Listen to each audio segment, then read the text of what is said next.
What should we Muslims do for the Palestinians? These first 7 points that I mentioned, each and every Muslim can do. Every common Muslim can do this, and he should do this. The least we can do for the cause of our Muslim brothers and sisters in Palestine.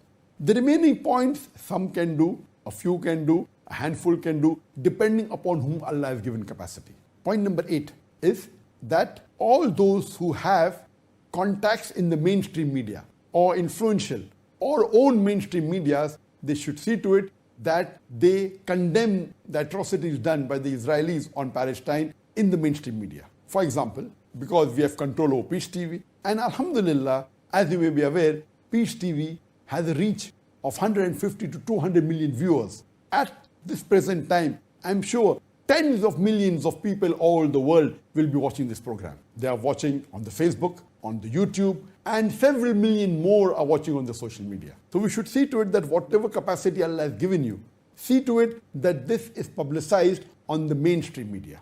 Point number 9, we should see to it that we have specialized organizations which are expert in the law so that we can file legal cases in the International Court of Law against Israel. Point number 10, there should be diplomatic protests. See to it that the Muslims protest on a diplomatic level to the authorities. And if there are embassies or consulates in the country, see to it they give a letter to the ambassador against the atrocities done by the Israeli government on the Palestinians.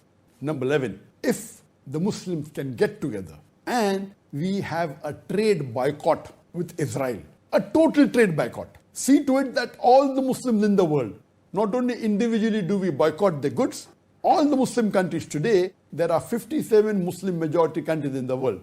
We have a trade boycott and should not in any way deal with any goods or in any way, whether diplomatic, with Israel.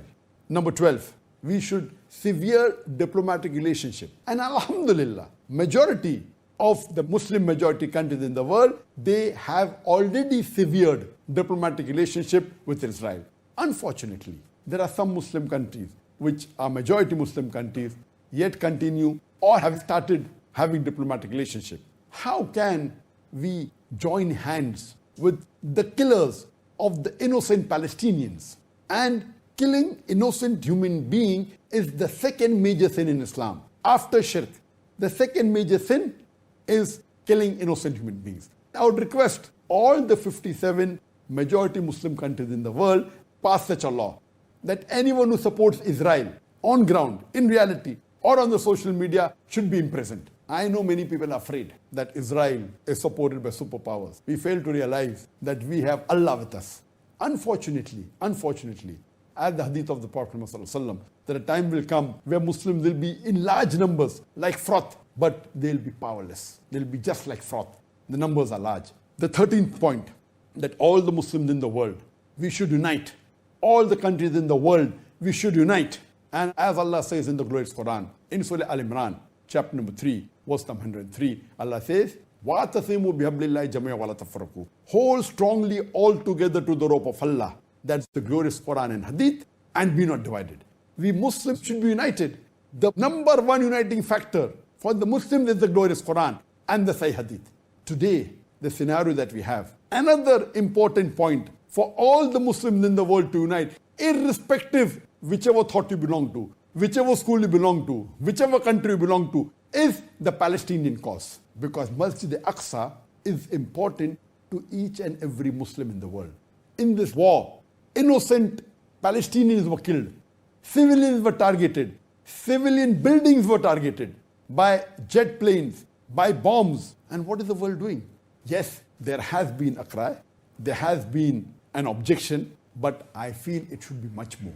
And Alhamdulillah, you find that many countries are supporting, but we'll only be effective if we unite together. If all the Muslim countries, if they unite, and we unitedly stand for our innocent brothers and sisters in Palestine, and we pray for them, inshallah, we will be more effective. Irrespective, Allah subhanahu wa ta'ala is testing us. He does not require you and me the rubbish that we are. He alone is sufficient. And Allah promises in the Quran that He will surely teach the zalim a lesson. Allah also says in the Quran that He gives them rope to go to and fro. He's just giving them time. Allah doesn't require you and me, but why don't we make hay while the sun is shining? Why don't we support, like our beloved Prophet ﷺ said, that all the Muslims are like one body. If something happens to one part, all of it, the whole body is in fever. So I request our Muslim brothers and sisters throughout the world that implement on the few suggestions that I've given and see to it that we pray to Allah subhanahu wa ta'ala. And I pray to Allah subhanahu wa ta'ala that may He keep our Palestinian Muslims safe. May He give them sabr. May He give them victory. May He give the highest level of Jannat al-Firdaus to the martyrs of Palestine. Wa akhiru da'wana alhamdulillahi rabbil alamin.